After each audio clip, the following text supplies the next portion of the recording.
So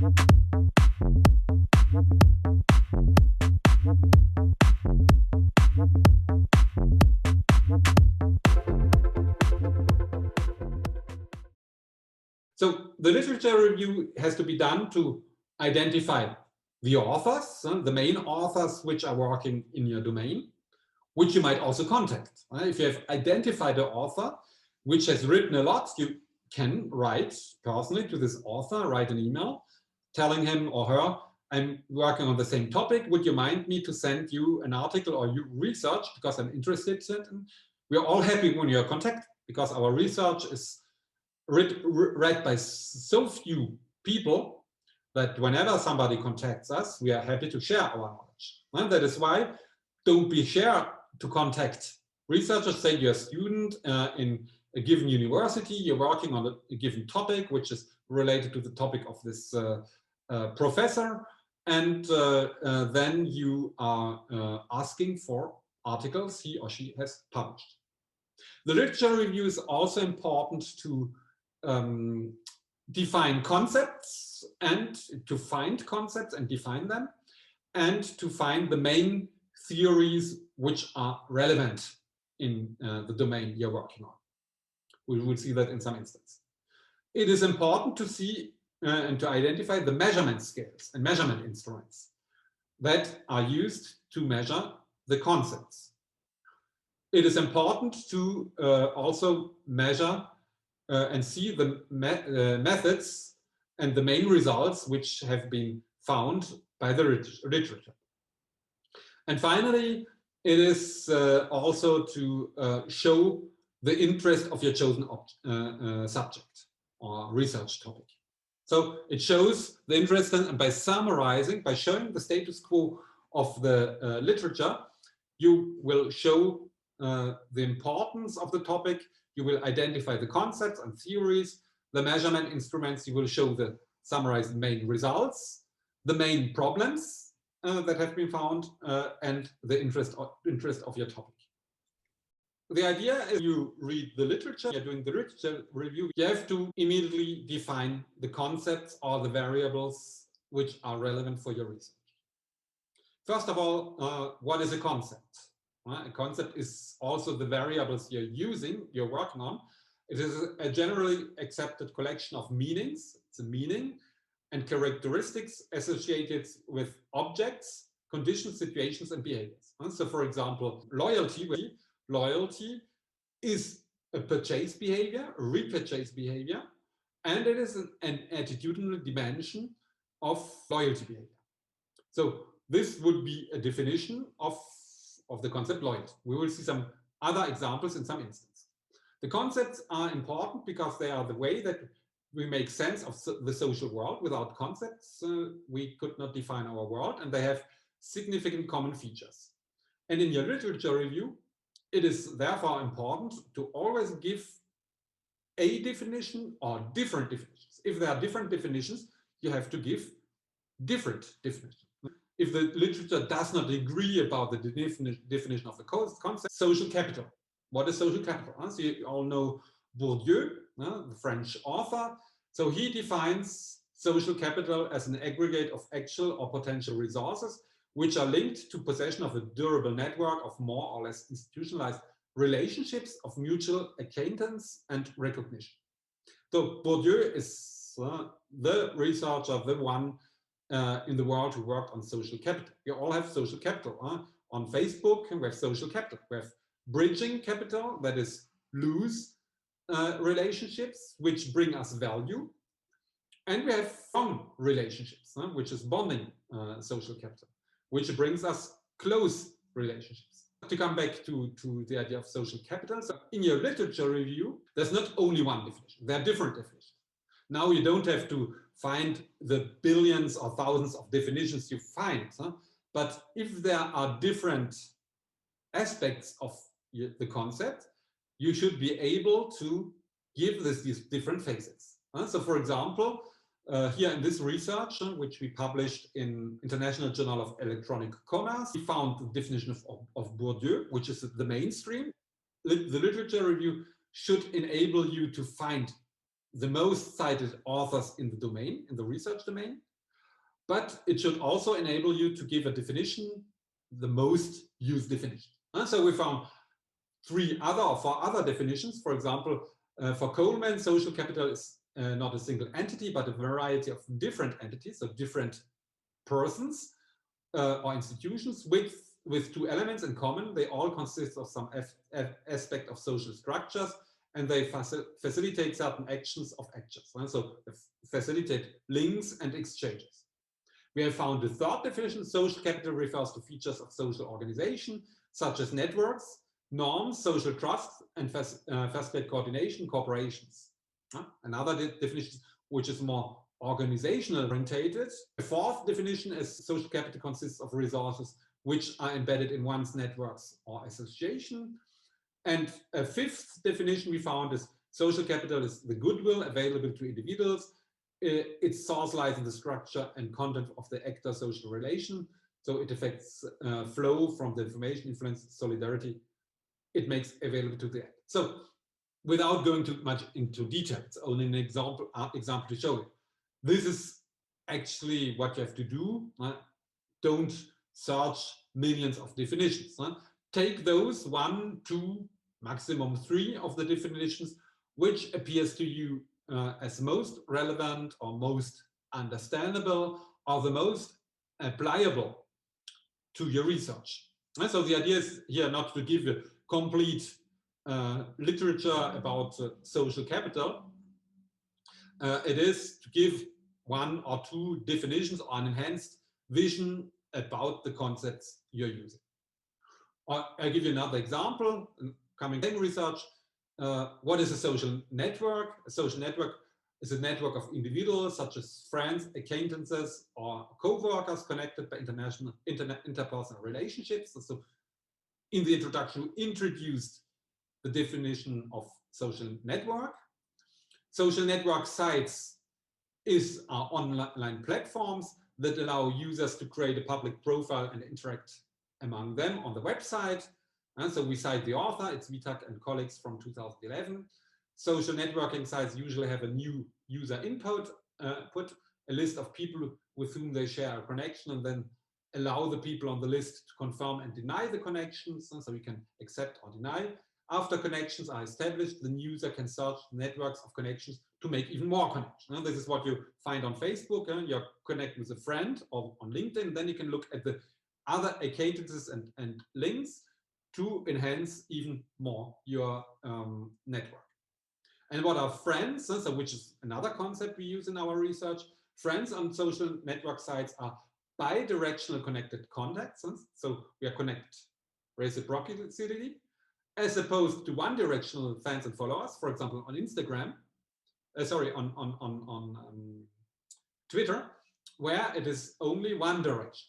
So in our research on Facebook, we consider bidirectional connected contacts, which are able to view each other profiles and posts.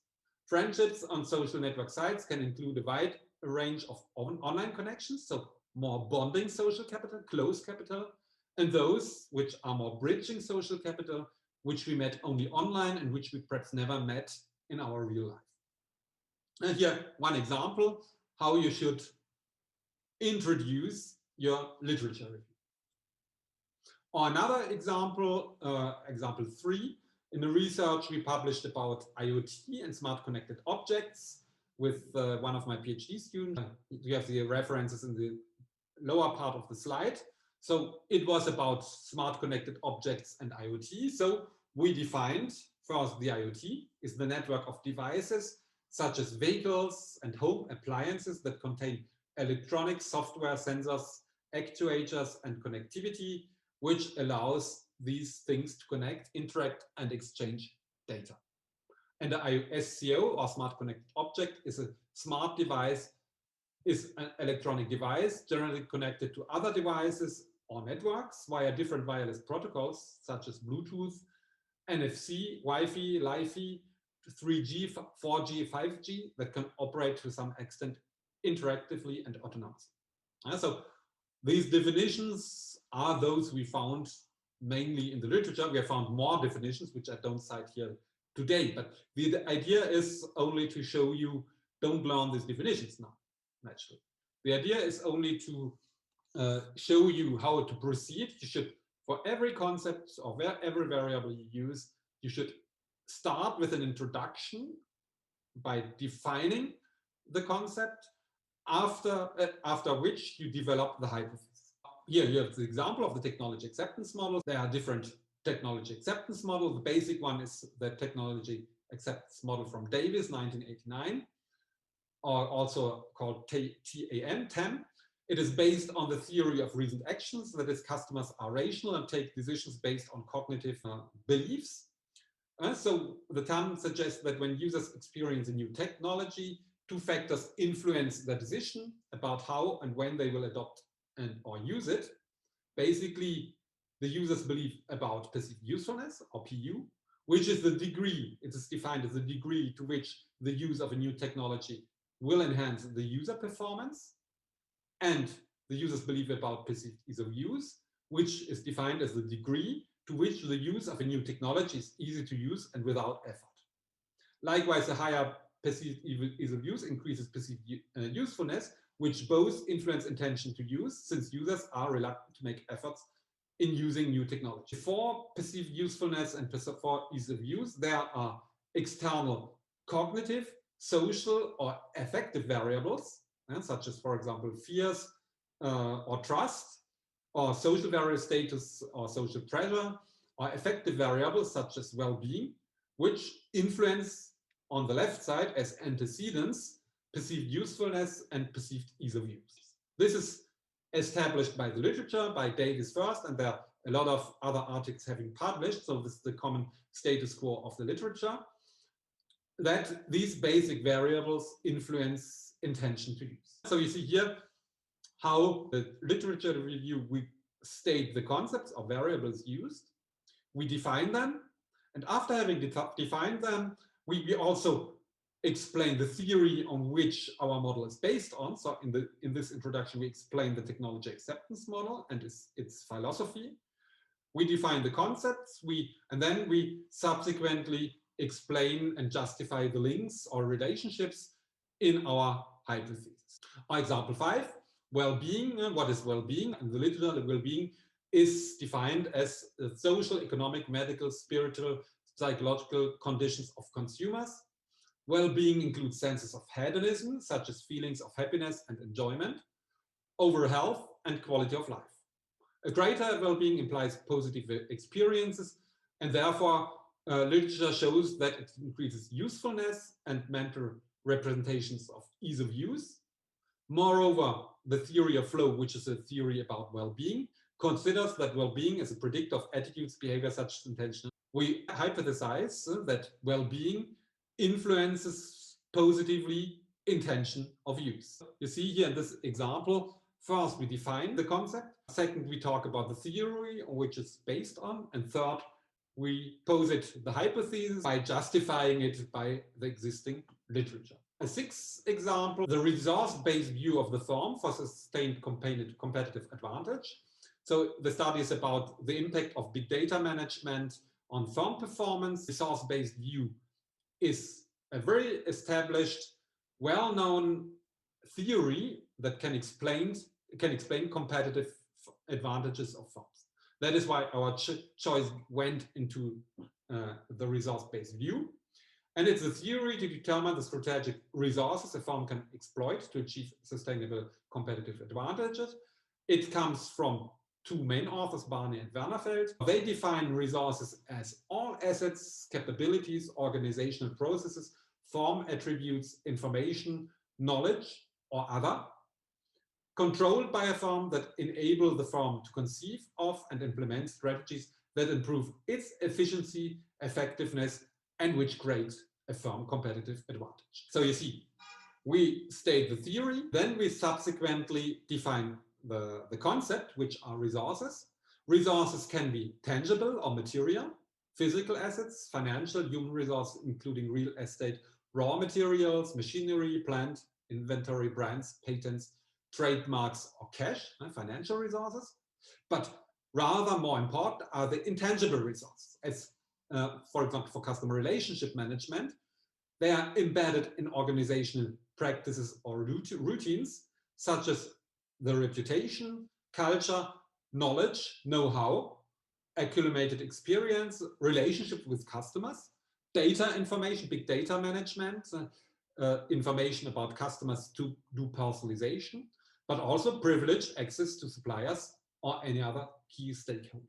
We have defined the resources. We have given the name of the theory in our literature research. We define big data. So big data are resources and are defined as new technologies and applications with specific skills and organizational practices required to analyze complex business data to better understand your business and make fact-based decisions. All this information, it is an embedded resource, and it can also be defined via the 5 V's of big data, defined in 2012, which means volume.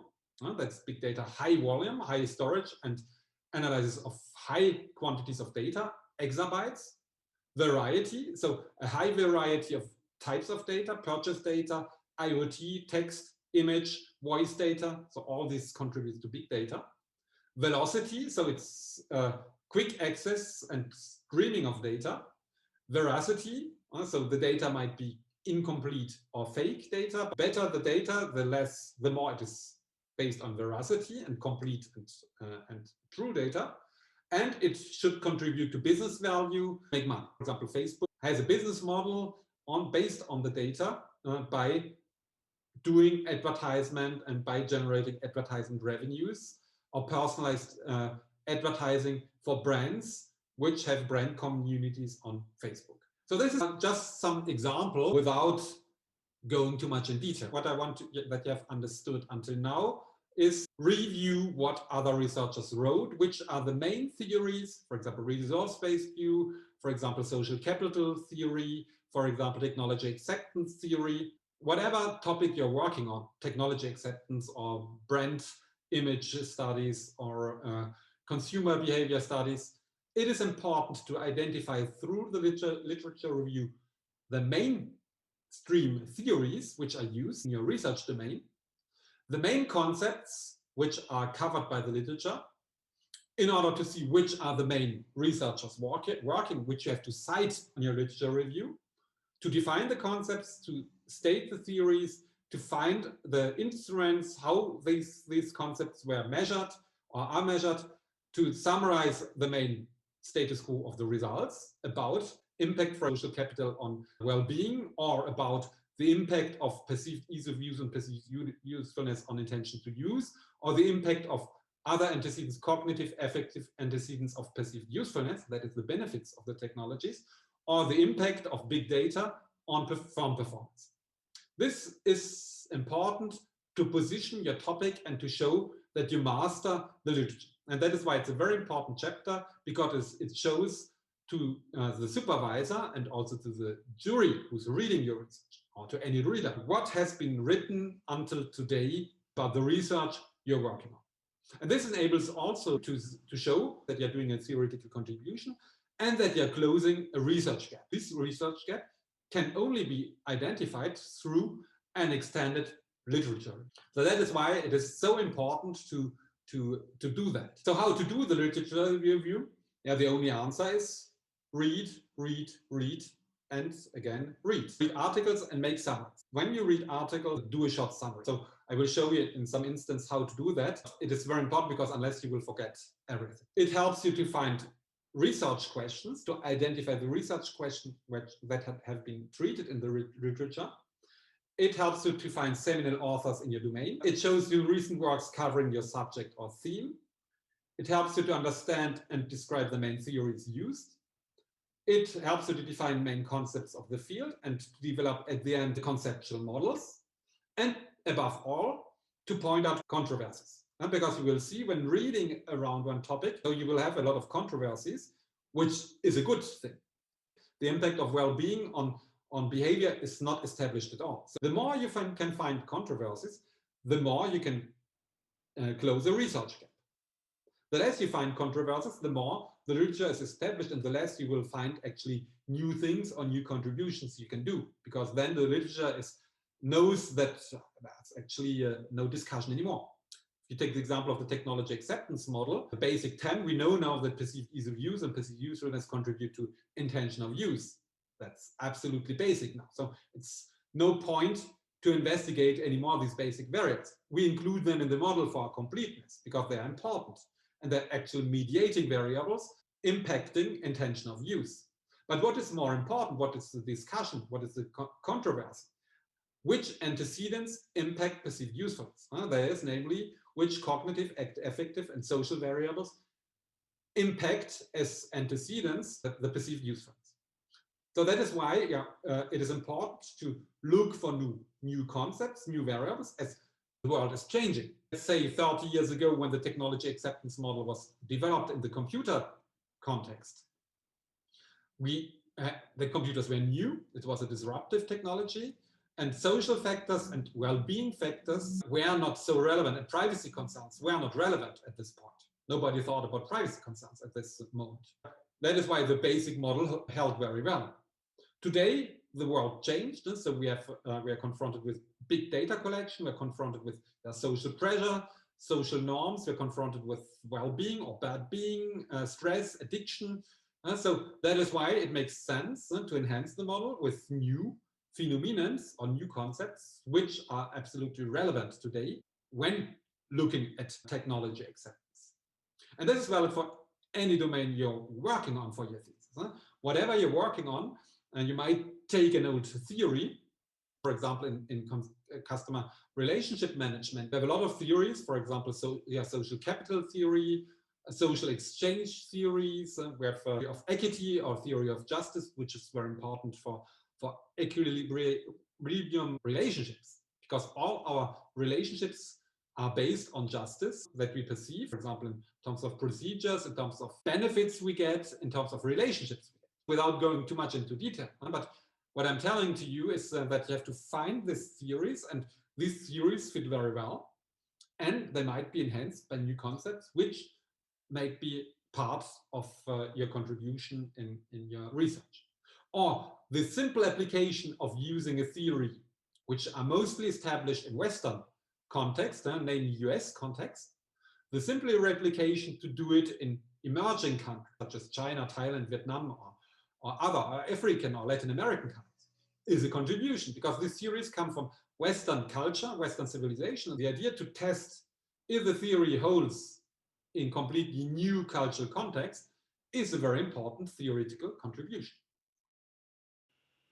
To come back to the summary you have to do, summarize also the measurement instruments or measurement scales which are used to measure the concepts, and which you can find either in the appendix of the article or within the articles, so the measurement scales with the different items.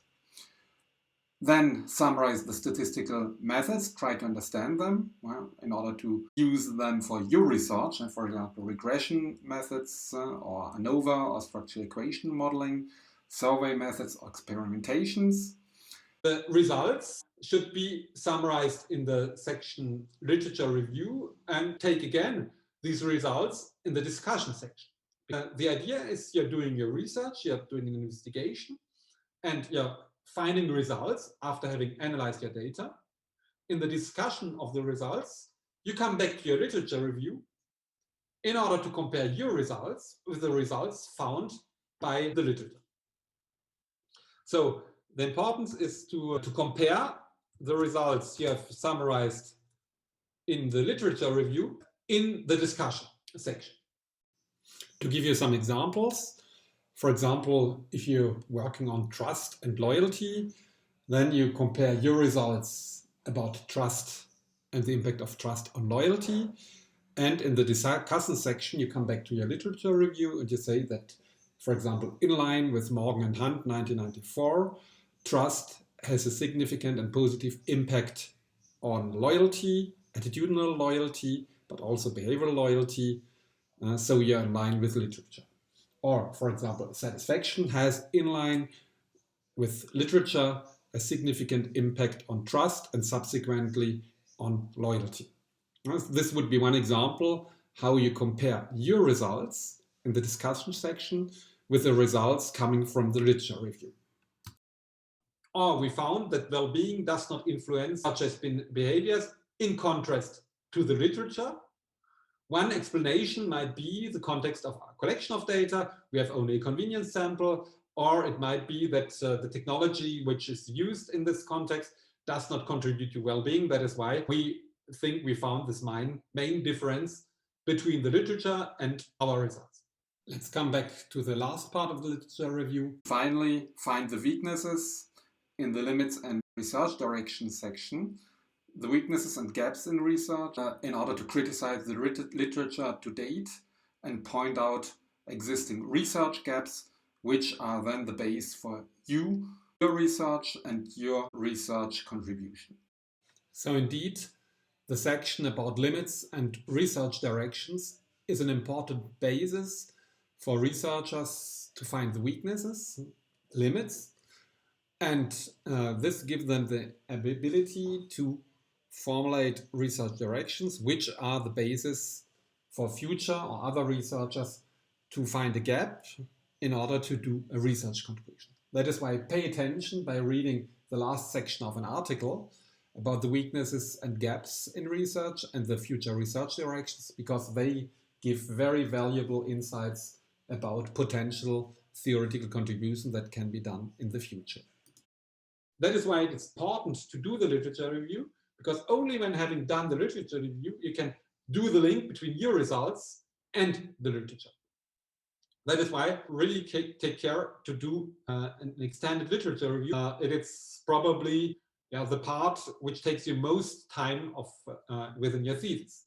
And it's never finished. Doing a research, even before writing a final document, it makes sense to look again on the literature if new articles, recent articles were published about your topic in order to actualize your literature review. It's like a turning cycle. When we are writing a research article, it never stops because publication research never stops. So we have always to actualize. So it's never finished, a literature.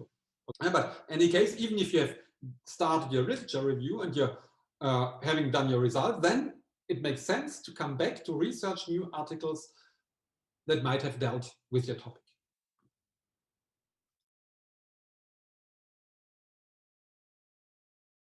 First of all, you will use Business Source Ultimate. Business Source Ultimate, which is the database in which you can find all articles in social science and management literature. You have others accessible, for example, Elsevier, Progress, Science Direct, Google Scholar. But your main database into which our university is enrolled is Business Source Ultimate as a research engine, and you have to search by keywords. For example, in the distribution about smart homes or smart vehicles is done because very few literature is published. How did we do this research? We went to Business Source Ultimate and we combined keywords. For example, we searched smart home and marketing, or smart home and well-being, or smart home and artificial intelligence, smart home and IoT. And so by combining 1, 2, or 3 keywords, you will be able to find what have been published.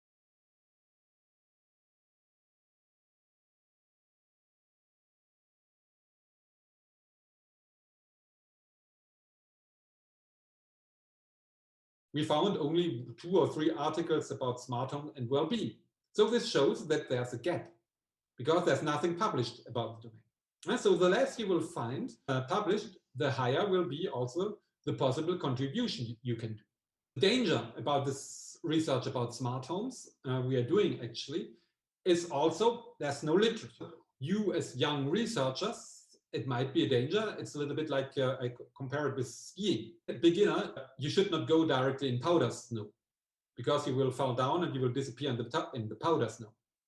If you're confirmed, it makes sense and you will take a lot of pleasure. You will have a lot of enjoyment and fun by doing that. But if you're an unexperienced researcher, you should not go into the powder snow because you might find not enough literature justifying your hypothesis. So this might be a danger. So avoid research questions without sufficient literature. The course is not already covered, but also avoid research question with a lot of literature. Both are dangerous. If you're going on a ski slope where a lot of skiers have already going down. It becomes like ice, you're sliding. Too much literature is not good neither, because if you find hundreds of articles about the topic, then it's not good, because this means that there's no contribution to do. There's little potential contributions. So optimal if you find 5 to 20 more recent articles from over the last 5 years in optimum average. Find sources, store the articles in your own database. And whenever you find an article, download the PDF file and storage it on your computer in different files. For example, if you're doing your research about technology acceptance, then you will storage articles about technology acceptance, other articles about privacy concerns in a folder about privacy concerns, other articles about well-being in a folder about well-being, so that you can find easily again the articles you have read. This is Business Source Ultimate. You can combine keywords, for example, loyalty program in the title, and, for example, well-being or trust. So when you combine the keywords, then you will find the number of articles. And if you only type loyalty program, that's too general, because if you type loyalty program, you will find almost 500 articles being published on the topic.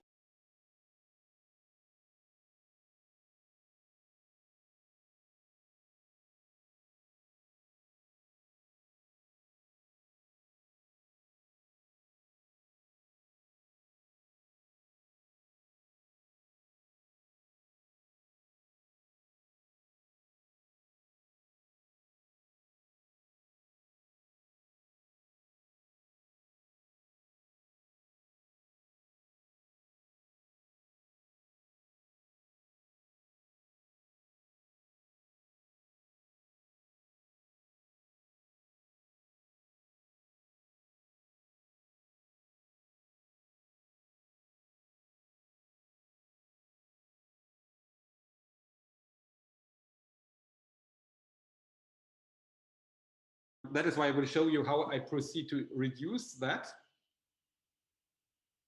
So 1,000 articles. Now you might reduce to the name of the journal rankings. We have journal rankings from A+ to D journals. So it's better to cite and to work and read A+, A and B journals than C and D journals. For example, here, I would like, first of all, I will cut down to journals or academic journals. And I can also here to the subject terms, consumer behaviors, but I'm rather interested in the journal name. For example, in marketing, Journal of Marketing and Journal of Marketing Research are the best ones. For example, here, this one is a C journal, so first of all, I would not read it. Journal of Business Research is a B journal, so I would choose this one. Marketing Letters is a B journal. Journal of Consumer Research is an A+ journal, so one of the best. Marketing Science is an A+ journal. Journal of Interactive Marketing is an A journal. Journal of Service Research is an A journal. Journal of Retailing is an A journal. The Journal of the Academy of Marketing Science is also an A journal. Journal of Marketing Research is an A+ journal. Now I update. So you see I can reduce a lot. You see I still have from 1,000 articles 32 articles which are relevant about loyalty program. Here they're ordered from the newest to the oldest one. So we can find here some very recent research about consumer behavior. You can also reduce in this way articles. You can also, even if you know a given journal, you can also look here for the Journal of Marketing here. And now I click on Journal of Marketing. And I see here all issues until 36. For example, if I want to have a look in the latest issue to see if there are articles which I might be interested in, I click here and I will have an overview about the articles. So this is how we proceed also, because Journal of Marketing for us for me as a marketing professor is a kind of Bible. So that is why I'm always looking regularly. If you have identified a journal, you can also create some automatized recalls by topic. For example, artificial intelligence, and then I will find only 2 articles about artificial intelligence in Journal of Marketing. That is why it's important to now learn a little bit which are the journals you identify. You can also reduce the number of articles by fixing priorities.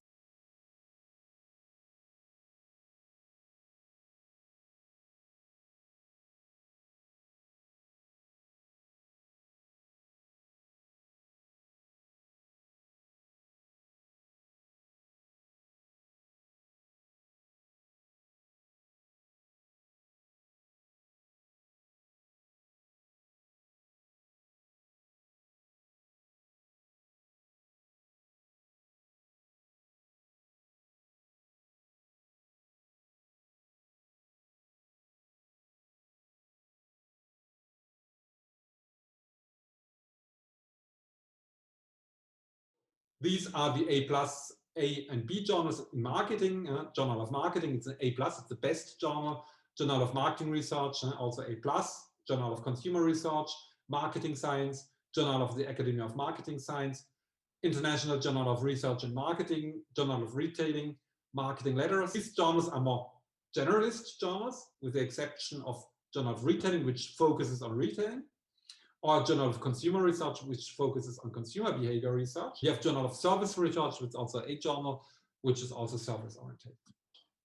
And then you have Journal of Interactive Marketing, which is more digital marketing orientated. Journal of Business Research is a generalist journal about all kinds of marketing topics. Journal of Consumer Marketing, it's again a journal of consumer behavior. Journal of Service Marketing, a journal about service research. And you have Journal